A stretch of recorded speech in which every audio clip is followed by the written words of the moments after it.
Hello and welcome to your award-winning The Reasons I'm Broke podcast, bringing you the reasons we're broke every single week through news and headlines ranging from comics, movies, TV, video games, and more. Today we go through sector number 462 as we continue this generosity in time that all of these guests from the SnyderVerse movement have been giving to the podcast and to all of you on the other side. And I was honestly surprised at how many of them agreed to come on the show. And these have all been members that I respect, that I admire, that I look up to. And one of the ones that has been absolutely instrumental to the SnyderVerse, to the Snyder Cut happening, to really rallying people. Some of you longtime Brokettes know that I'm on the what would be called, I guess, toxic side of the fandom. But, I relate more to the aggressiveness of that fandom that was years ago, where we would have to call out a lot of these bloggers and reviewers and people in the MCU and people that were these detractors now, especially now in the movement, even within the movement. I would relate a lot more to people like our guest today, our movement pillar. This is unbelievable that you decided to that you agreed to be on the show today, and we have FilmGob on the podcast today. Welcome to the show. Hello, Daniel, and hello, the Brokeheads. Is that what you call them? Brokeheads? Yeah. And it's good to be here. I mean, I just realized we hadn't done this show. We were supposed to do this for some time ago, so I thought I'd send you a message and get this done. I appreciate you reaching out and being on, because I know it was something that I started from before the Snyder Cut was supposed to be like this lead up to the Snyder Cut releasing, and then everyone's schedule kind of went up and down, and I figured, you know what, if we do some of these after it releases, that'd be great too, and it ended up working out really well. And this week, especially timing wise, let's go into a couple of the news stories that we have on here.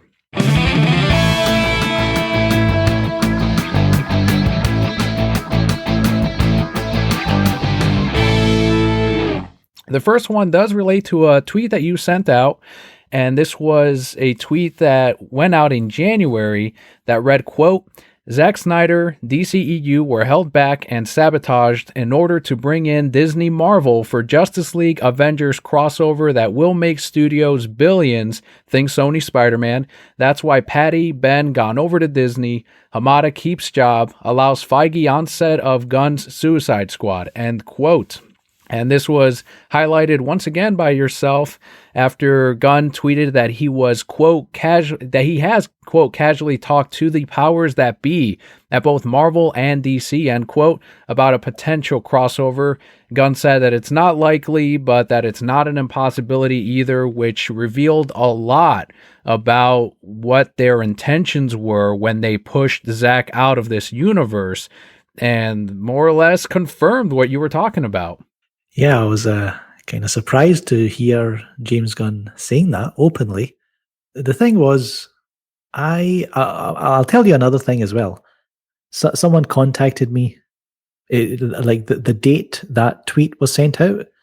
Before I tweeted it out, someone contacted me and told me there may be a DC Batman-related Easter egg in an upcoming Marvel film. So that kind of set me off, and I was like, I think I know what's going on here, because I had what I tweeted out is something I had in my head for quite some time. I just wanted to say it out, and I know I'm going to get ridiculed, and people are going to doubt what. But if you look at it, you've got Ben Affleck, Patty Jenkins being now very kind of friendly with Disney. They've got upcoming projects with them. You've got Kevin Feige coming over on the set of the Suicide Squad. All it just kind of falls in place, and it's like, okay, I see what's going on here. Who knows if it's ever going to happen, but it's kind of out in the open now. It's kind of obvious that's what they were kind of thinking about. So yeah, I mean, there's lots of going on. So when I heard about maybe possibly a kind of Batman Easter egg in an upcoming Marvel film, it's like I'm like, part of me, obviously, when you're a kid or you're a teenager or whatever, it would be so cool to see, a Marvel versus DC film. But after what we've seen over the past few years, it's like, that's the last thing we need. Mhm. Especially when we know that the MCU is handled in a certain way that fits more, it's more aligned with what they did with Justice League.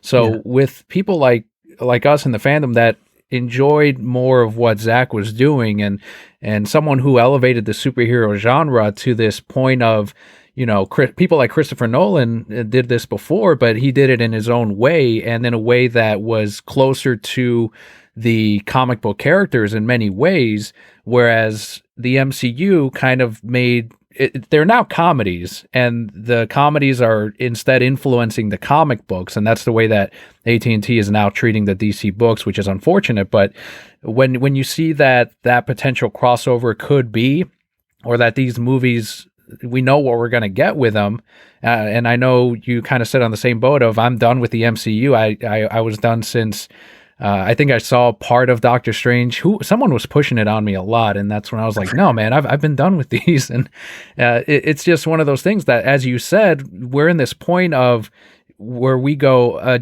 Avengers, Justice League, I don't need this. And it's because we know better at this point. It's not just the matter of, well, we can just enjoy it because it's the characters. We're beyond that point, and we know what comes with it. And we know, especially some of us that are more involved in seeing and interacting with all of these fandoms, it's not something that excites us anymore. It's not, there's really not much out there. And it's sad to say, with all of this, for me, DC content that's releasing in both film and television, there's very little of it that I'm willing to see. Yeah, I mean, when it comes to the Marvel Cinematic Universe, everybody knows me. I'm big anti-MCU, but if you look at, I call it the Marvel competent universe, where everything they do is okay. It's competent, but it doesn't really excel, in my opinion. Mm-hmm. The cinematography, the music, the acting, everything's competent. It's not anything great to me. I thought after the phase one, I thought, oh, this is quite good. And then after that, it was just kind of, in my opinion, it just kind of felt safe, predictable, all that. So that's the MCU. And when recently I see these kind of DC films like Wonder Woman 1984, Justice League as well, in some ways, very, I don't know, just very kind of, again, like say, safe, predictable, easy to digest, for kind of like the casual fan. I'm just kind of lost interest in superhero kind of movies. I wish we had taken what 90s superhero films had done, like Blade, films like that, and just kind of build on that. But unfortunately, we've had the MCU took this kind of family-friendly franchise building approach, and it's not to my liking. I can understand people love it, but it's not for me. And I see a lot of DC films kind of going down that path. I saw the recent the Suicide Squad trailer, and I can see the people saying, "Hey, this is terrible. It looks bad. It just feels unfunny. Kind of a movie by committee. That kind of it has that kind of feeling to it." And I feel a lot of blockbusters kind of are getting to that point. And that's the problem with a lot of people say, well, Marvel's doing their thing, and it's like, yeah, that's fine and that's great, and that's not for me. But when these other studios like Warner Brothers, they're the ones who course correct every couple of years because their movies aren't hitting that level of box office, I guess, or what their expectations that they have set up. And instead they're, I guess, cutting down these budgets and making these cookie cutter films, as you mentioned, things that are no longer trying to build upon what Zach first built with Man of Steel, or that tone that kind of continued from the Nolan-verse of a more serious post 9/11 world of these are heroes that we can relate to. These are characters that we can relate to. And instead they're giving us these other different versions of these same characters, which is insane to me, because instead of building on that fan base that you do have, that was giving you millions of dollars with Man of Steel, BVS, and the Suicide Squad, they're instead trying to capture this other weird non-existent fan base, and that is really not going to be there for the long run. It's not. This isn't a marathon. They're just going for short-term gain, and that's not what's going to build these characters or these franchises.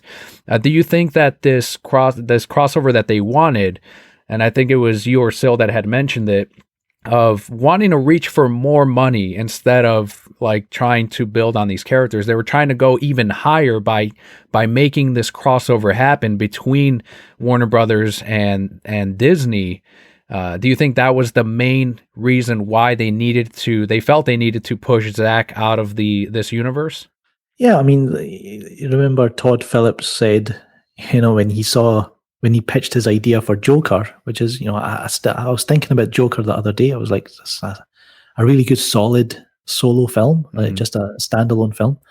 And, Todd Phillips tells a story of, hey, I pitched this idea about Joker, and he saw the emails back and forth between the Warner Brothers people, and they were like, does he know we sell Joker pajamas at Target?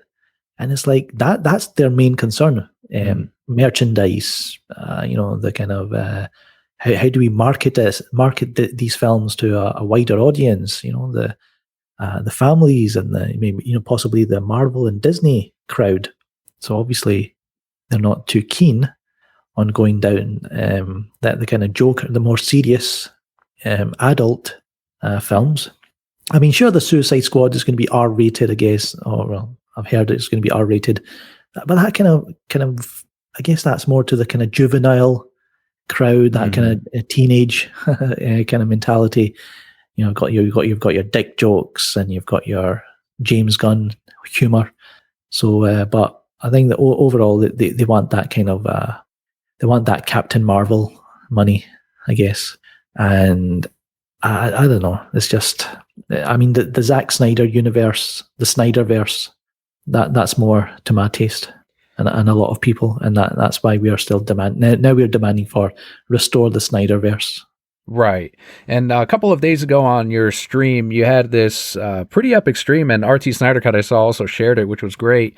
You were saying that you had heard that the SnyderVerse, and you've been saying this already, that the SnyderVerse is going to be restored at the very least to complete Zack's 5-film arc or whatever he intends to do, because Zack has since said that long story has since changed and has since evolved. So he's kept working on it at some point since that reveal, or since he had it on that big display. And if they do restore the SnyderVerse, that will obviously be its own type of trajectory. That's going to be more or less for us to enjoy, and then Warner Brothers can keep doing whatever they're doing over there with Flash and the Batman and all of that other stuff. Now, do you still think that we're going to get those couple of films for the SnyderVerse fandom? Yeah, I think it'll take some time. It's not, I remember when I was on a podcast, someone asked me, when do you think you're going to get the Snyder Cut? I said, within 3-4 years. And we got it less than that. And the guy who was on the podcast told me, oh no, you're going to have to wait 20 years. I was like, no. Now, when it comes to the SnyderVerse being restored, I heard from someone who spoke directly to someone very important. I don't want to give the names and the dates, because it was this year that I heard this, and it was this year my source was told. So all I can say is they gave that impression that yes, the SnyderVerse will go ahead, most likely on HBO Max. It'll be filmed. I mean, this is me probably guessing. This is just me guessing that it'll be filmed back to back, parts 2 and 3. I guess you could call it Zack Snyder's Justice League Part 2 and 3. So, but it's going to take time. You've got Zack Snyder. He's just done Army of the Dead. He's finished promoting that. He's now going into the Norse mythology anime. They announced the casting for that. So he's going to be busy. You've got Ben Affleck busy with his projects. You've got Gal Gadot. She's busy with hers.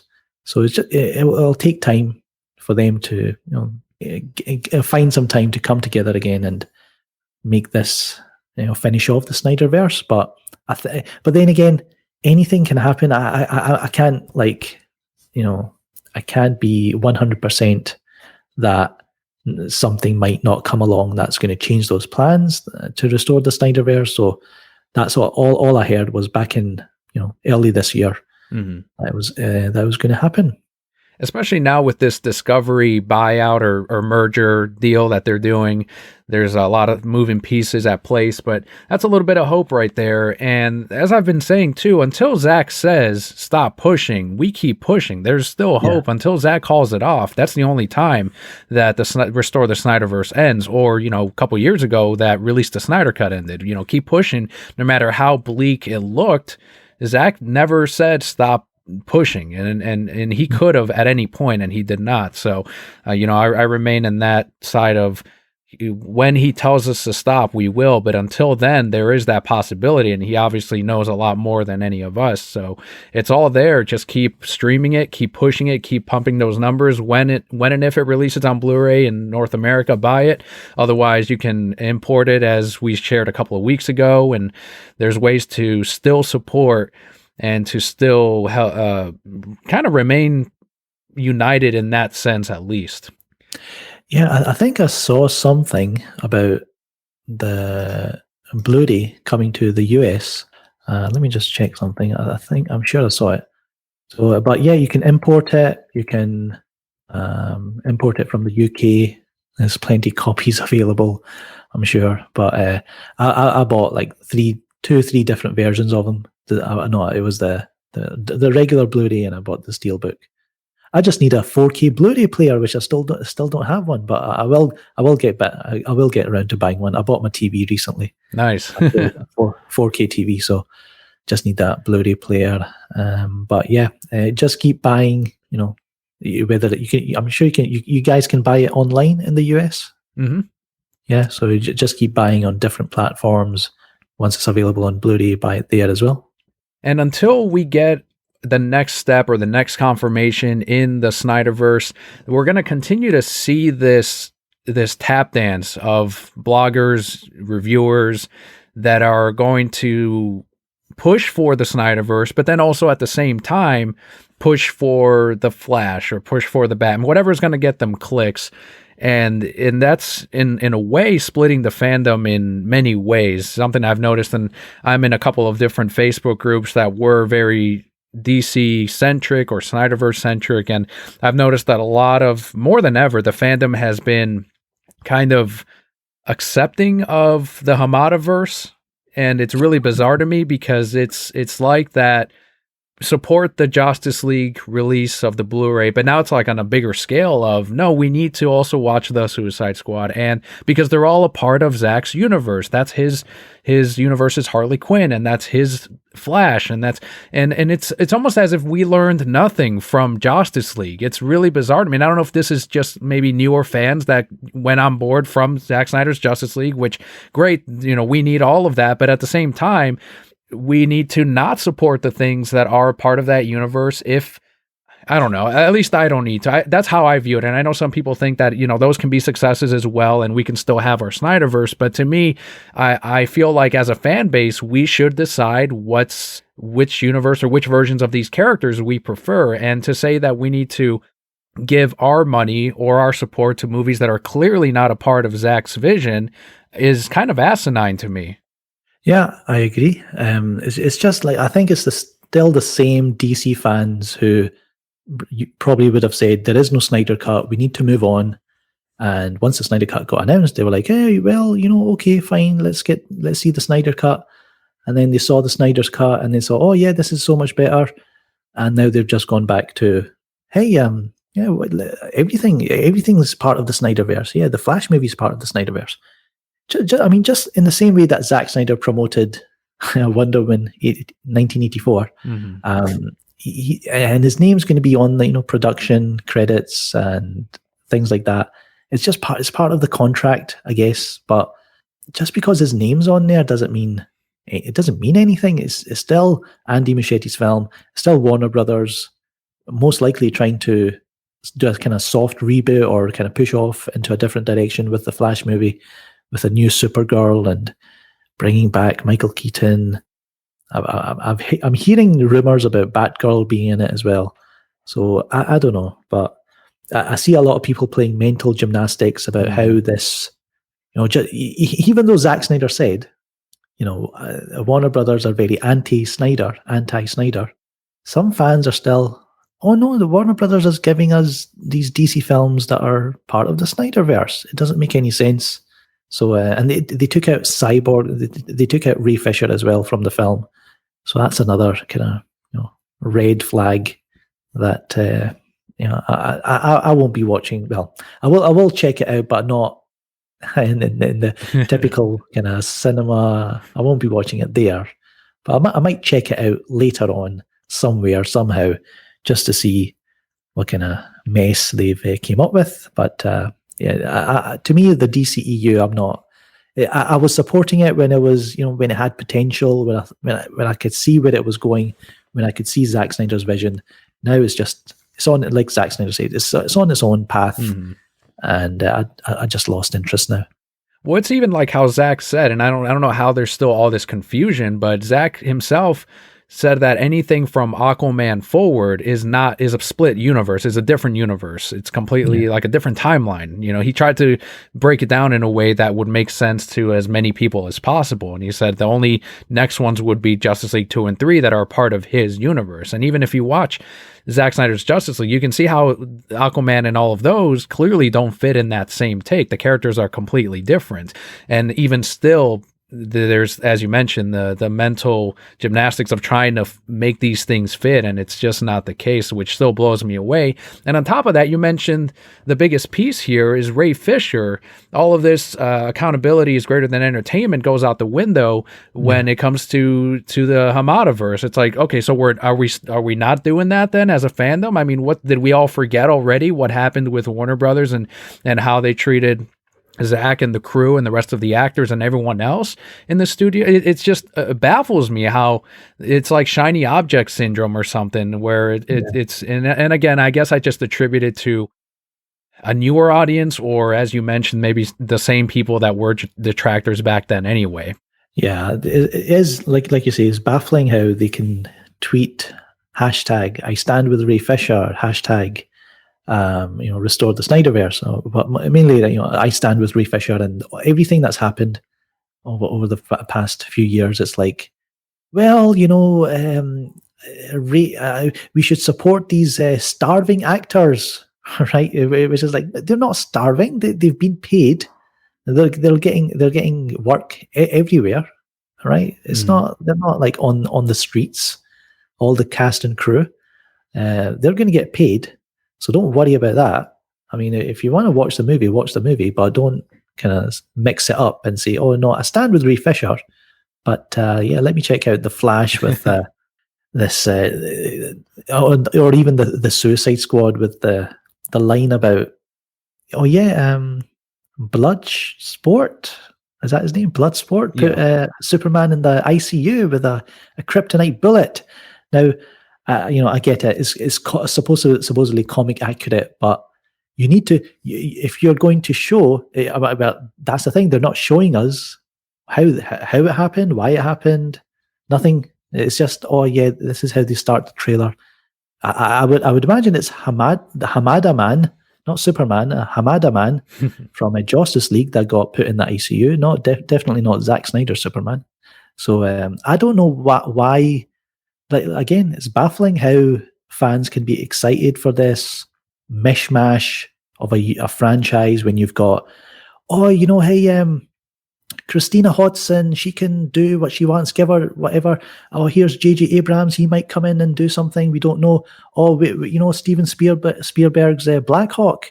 Yeah, if everyone forgot about that. Matt Reeves' Batman trilogy. Is it in the universe? Is it not? We don't know. Please be excited for Shazam 2. Oh, James Gunn. Yeah, James Gunn's awesome. There you go. There's your DCEU.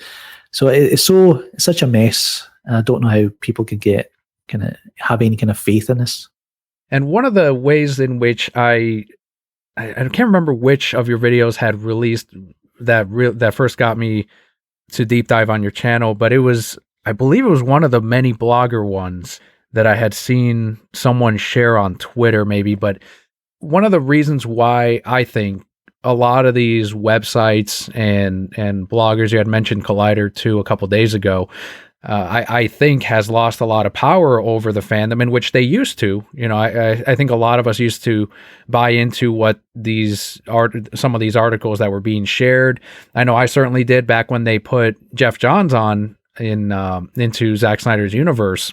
I've read comics for several years. I was like, oh, I love Jeff Johns. He does great Green Lantern work. His comics are great. And you know, what little did I know at that point that what was really going on behind the scenes. But you know, all of these videos and how you put these people on blast and really showed the agenda that these people had, I think was really instrumental in a lot of us to kind of open our eyes to what was really going on, and how we at first had nothing. You know, we had no ways to fight this. We were like, okay, do we just ignore it? Because that was a lot of people's like, just ignore it, don't feed it, and it'll go away. And that wasn't the case. Instead, it became the narrative, which is what hurt, I think, a lot of the future of the DCEU. But I just want to say that I'm grateful that, you know, there were people like you out there that very early on were calling out these people that, frankly, today I don't think have any influence. So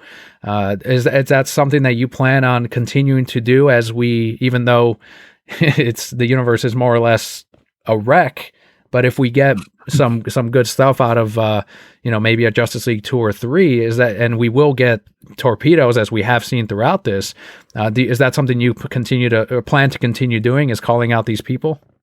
Yeah, when it comes to the future of, you know, my channel, I don't know if I can like keep up that kind of that kind of mentality and that kind of approach to my content, because I've been doing this since 2015, 2016, and you know, calling it Rotten Tomatoes, calling it Collider, calling it John Campea, and all these kind of channels. It's just I don't like to brag, right? I'm not like a bragging kind of person, but I would say my content was actually the most entertaining, and you know, most entertaining out of all the kind of DC focused, Snyder Cut focused channels over the past few years. I'm not hating on anyone. Don't want to mention any names, but you know, you just get tired of, you know, news. I noticed how a lot of channels, they took their content from the RT Snyder Cut account, the main account, who was, you know, kind of fighting for the Snyder Cut, the RT Snyder Cut account. And a lot of these channels took their news and you know, the latest news, daily news from that account. And then once we got the Snyder Cut, they attacked that account, and they're still attacking that account. And that's, you know, I don't understand. Well, I kind of do understand why they do it. It's just it's like a power grab. It's like, you know, they want power, they want the attention, they want to be seen as the leaders of the movement. So I think everyone can figure out who those people are. But I have to say, I was the most entertaining YouTube channel. You just go back and you just go on my channel and check out my playlists covering that era of news and memes and all sorts. So I'd like to think that I kind of contributed in a different way compared to all these other channels who are like, oh, you know, I've got my source and I've got this and that, and now they're all coming together, acting as if they're the leaders of the movement, and it's just kind of annoying and embarrassing. I kind of feel embarrassed for them. They take advantage of their fans, definitely. You know, remember the DC Daily, I think it was DC All Access channel, you know, with Hector Navarro and all. Yeah, DC Daily, right? And they got cancelled. Their show got cancelled. And here we have one of the YouTubers in the space claiming to be, oh, you know, I can't really be a DC centric channel anymore. I need to move on because, you know, I stand with Ray Fisher and Warner Brothers suck. And then all of a sudden he's got DC Daily in his video titles. It's you kind of lose all your integrity. You know, you're doing DC news content and you're using DC Daily in your titles. So I'm kind of sick of that space, you know, of these YouTubers. I don't want to be kind of associated with them. I want to go back to being like the FilmGob that nobody knew. I just want to go back, and I don't want to be associated with the SnyderVerse that much. So I'll still hang around with the same people, the people who kind of worked hard, to build the fandom and get the help get the Snyder cut. I still hang around with them, but when it comes to my YouTube content, I want to do something different. I've been thinking about like 90s nostalgia kind of videos, and maybe some kind of. So someone recommended I should do YouTube poop videos, YTP. So and I looked at it and I was like, well, it's kind of similar to what I've been doing all these years. So but I might do different kind of content, subject matter, rather than just movies. So I don't know. It's a kind of transition period right now for me. Mm-hmm.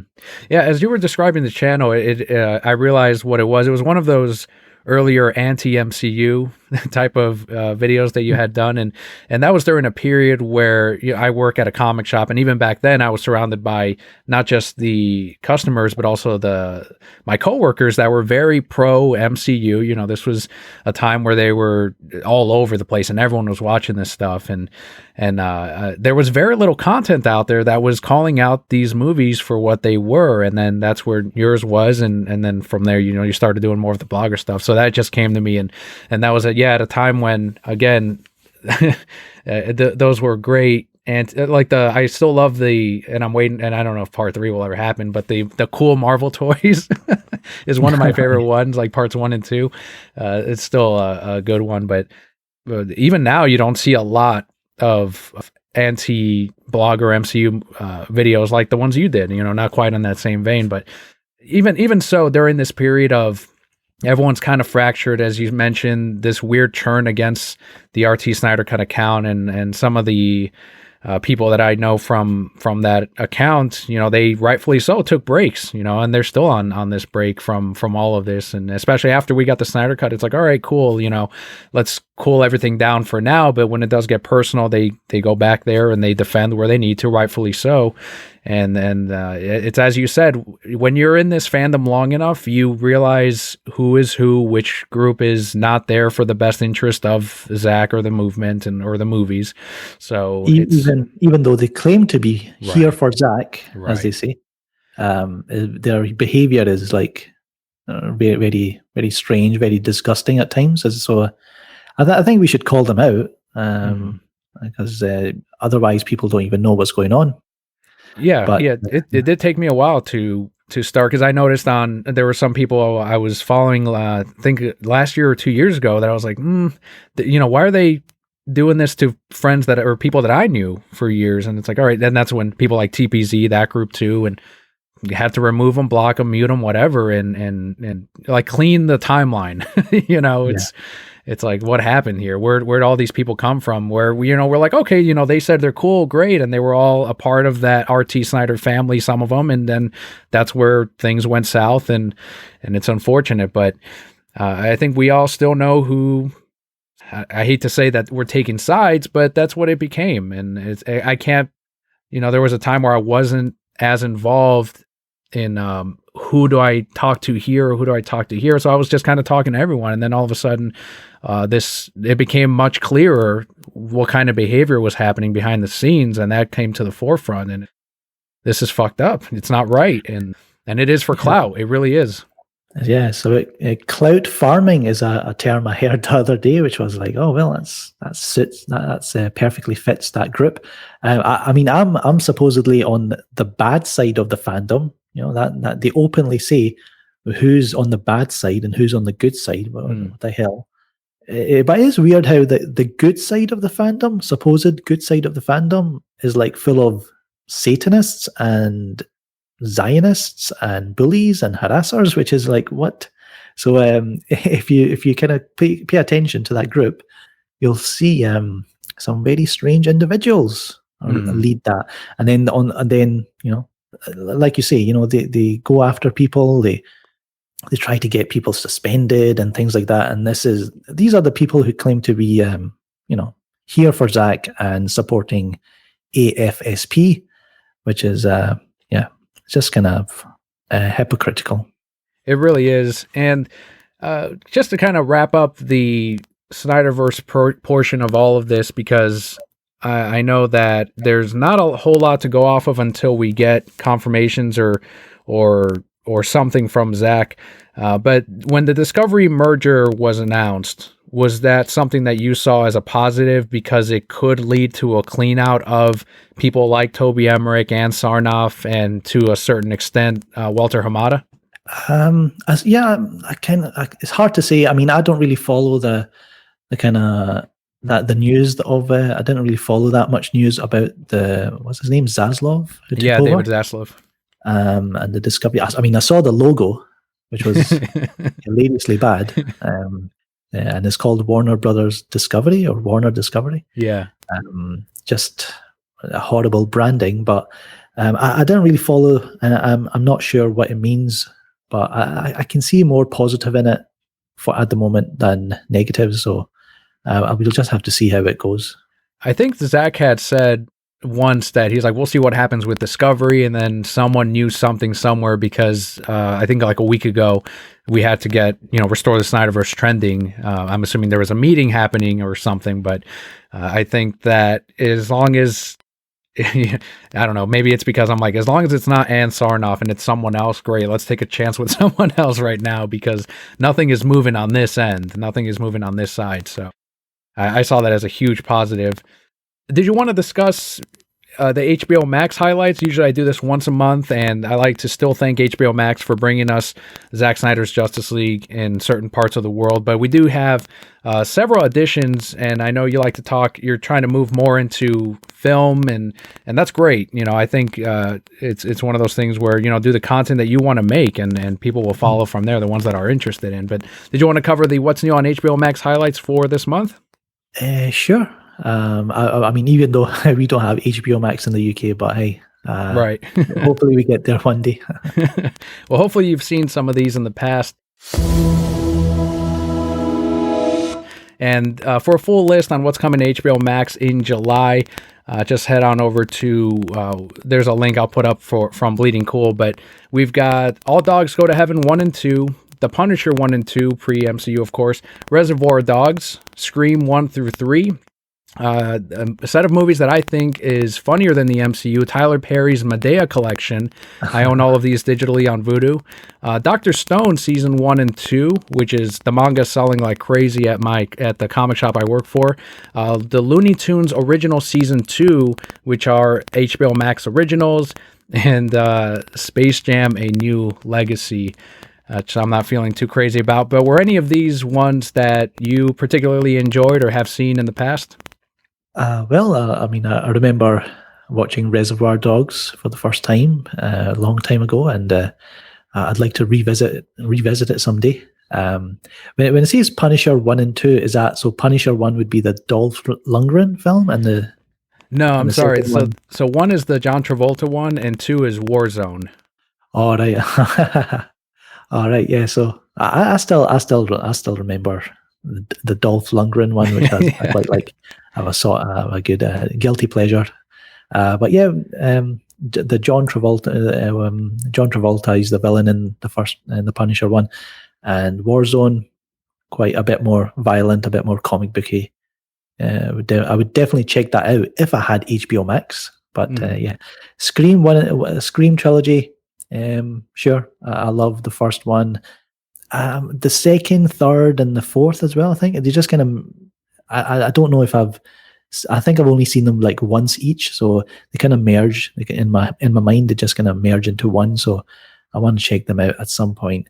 I've never seen any of the Tyler Perry films, so I can't comment. It's good stuff. And the Space Jam: A New Legacy. No, it's not for me. Yeah. I think that's another part of the 2 hour. I mean, all of these 2 hour mandates were driving me nuts. Like this whole Godzilla vs. Kong stuff, the Mortal Kombat movie, and I'm sure not that Space Jam was ever going to be more than what the first one was but even so, all of the movies this year, and I'm very nervous for Dune, I think are under that 2 hour mandate. Do you think Dune is going to suffer because of everyone in charge right now? I mean, I did like watching Mortal Kombat. I mean, it's hard to say. The 2 hour mandate definitely hurts films like Godzilla versus Kong when they've all, like you hear about, they cut out the opening of the film, which is they go to Kong Skull Island, and that's where the one of the characters loses his brother. So there was a whole part of that they didn't show. It must have been a good 15-20 minutes they must have cut out there. And Mortal Kombat was just, I don't know, maybe the script was just bad. I don't think even more than 2 hours, I don't think that could have saved that film. But I think Dune could be better. I mean, it's Denis Villeneuve. I don't think he doesn't really make bad films. I should rephrase that. He makes really good films. It just lacks the kind of mainstream, kind of wider audience. It's not really for them. Like if you watch Arrival, if you watch Blade Runner 2049, he definitely makes films like a love letter from films of generations gone by. So I think Dune will be fine. I don't know I've not heard about the running time, but I think it'll be fine. Oh, I hope so too. Then because Arrival was absolutely excellent. So was Blade Runner. Some of the Arrival's on my. I got to revisit my top 10 movies, but I really, really adore that movie, and I haven't seen it since I've had Leo, my son. He's 3 years old now, and I have it on Blu-ray, but I kind of want to revisit it as a parent just to see how it hits, if it hits any differently. And beautiful movie, and I'm really excited for Dune especially. But some great additions to HBO Max. I know a lot of the Brokehead Core are enjoying it. Especially a lot of the new additions that are coming in, the HBO Theater to Max same-day release that they're doing. I know some of the Brokehead Core members are still not comfortable enough to go out into cinemas, so they've been watching the movies on HBO Max, which is, whatever they want to do. I know I've gone back to the theaters, and then if I see it again, if I enjoyed the movie enough or to watch it a second time, then I'll watch it on the app just to kind of refresh my mind on it before I talk about it on here. But we talk about it every month. Next week we'll have what's new on Netflix for July 2021. And FilmGob, this kind of wraps up the episode that we're doing here. I know it's a weird time in the fandom right now because there's this influx of like non-news, and there's so many changes happening with Discovery and Warner Media, and then they keep trying to send out these distraction news bits of like, oh, here's the new Shazam costume, and I know they did that because of the Supergirl leak or whatever. Yeah. But this fandom is very fractured right now, which is very out of time, but I think it's more of, at least the way I'm taking it, is a wait and see type of approach, because some people are giving up on the SnyderVerse, but again, as a reminder to anyone that needs that reminder, until Zack says stop, let's keep going and stick to those that are there for I say anyone with RT Snyder Cut, you guys know, is fair game. So any closing thoughts on what we covered today? Yeah, I mean, just I guess we're still fighting the good fight. We thought it was over, but it continues. I may not be in the fight as much as other people, or as much as I used to, but it's time for maybe new YouTube channels, new podcasters, new fans on Twitter, to take over, and let's push for the SnyderVerse. And it might take some time, but I think we'll get there. Very well said. And in case the Brokehead Core want to follow you on Twitter or on YouTube, there will be links in the description of today's episode, but where can they find you otherwise? You can find me on Facebook, Twitter, Instagram, Letterboxd. It's all at FilmGob on these sites. And of course, right on YouTube as well. You can find me youtube.com/FilmGob. And hopefully I'll be, I think July, I'm looking at, getting back into making content. I've been taking a break, so hopefully I'll be back in July. I look forward to it as a fan because, again, it's been a real privilege to have you on and everyone else that's agreed to be on the slate of this celebration. I still feel it is a celebration, for me at least, that we got the Snyder Cut, that I can stream it at any point from this computer in my pocket. It's amazing to me because 3 years ago, who knows what we could have been thinking, but now we can enjoy it at our leisure. 2 versions of it, Justice is Gray, and now the I guess standard one, the color version, but it's still a celebration for me, and I'm really enjoying watching the movie, playing it at the comic shop every week, and it's and having that conversation with customers, that are like, I really liked Man of Steel, and it's like, yeah, great, awesome, I really liked BVS, and I really enjoyed Zack Snyder's Justice League. It kind of gets that conversation going in the positive for the general audience, for families. I've had moms that are like, I like this version better than the other one, and it's amazing to me how huge that movie really is. So it's still a celebration to me, and you're a huge part of it by being on here. So thank you so much. Thanks for having me. Thank you. And Brokehead Core, for everywhere you can find us, head on over to thereasonsimbroke.com. There will be a link to our Discord, Twitter, all of that. Otherwise, thank you again for jumping on this week, and all will be well.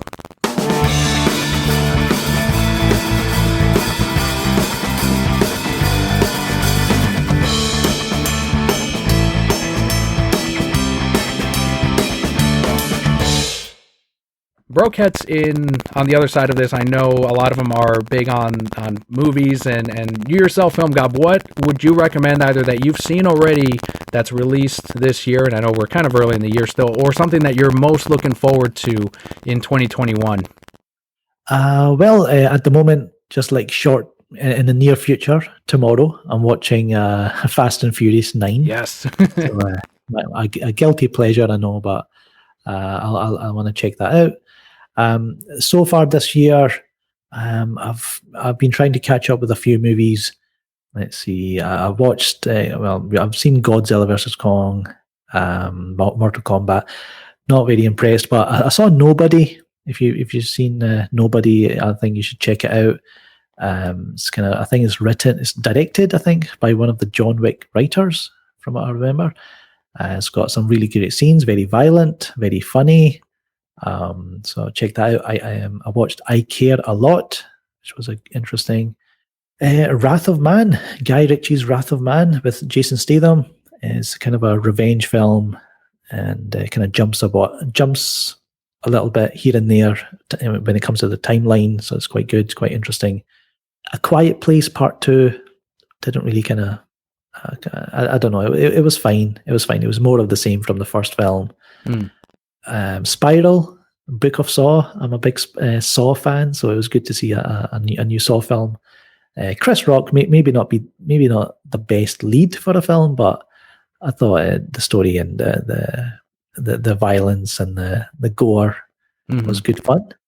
I would say the best film I've seen this year is so far Another Round, starring Mads Mikkelsen. It's a Danish film. It's about four friends, they're teachers, and they start experimenting by drinking alcohol during work hours and see how that affects their teaching and their interactions with their students. And it's really interesting, and it's fun. It's kind of funny, but it's a drama.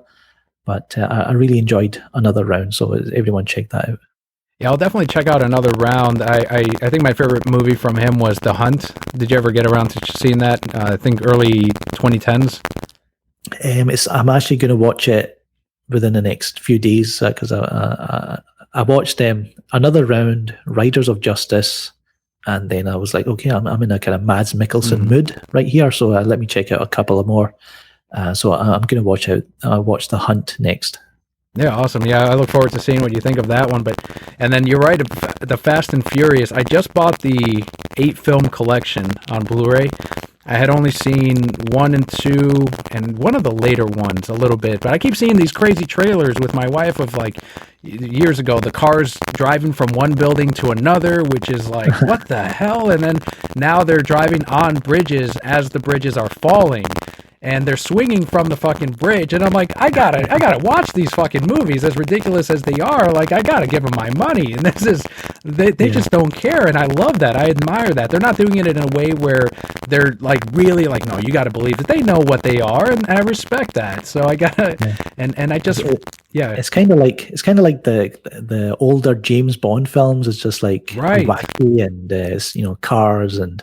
But they're taking it to the next level. They're going to go into space next, probably. Hell yeah. And when they were talking about, they're going to cross over with Jurassic Park, and people were like, that's ridiculous. And I'm like, no, that's still not Fast and Furious ridiculous. If you see the Raptors driving a truck, then I'm like, all right, this is now, they up the level. This is where Fast and Furious should jump to next. We should have dinosaurs driving these vehicles or something. Like, this is, if you're going to have that crossover, you go all out. You don't just have dinosaurs in it like they're transporting a stegosaurus from one place to the other. It's got to be something insane, and I look forward to what they do with the last two.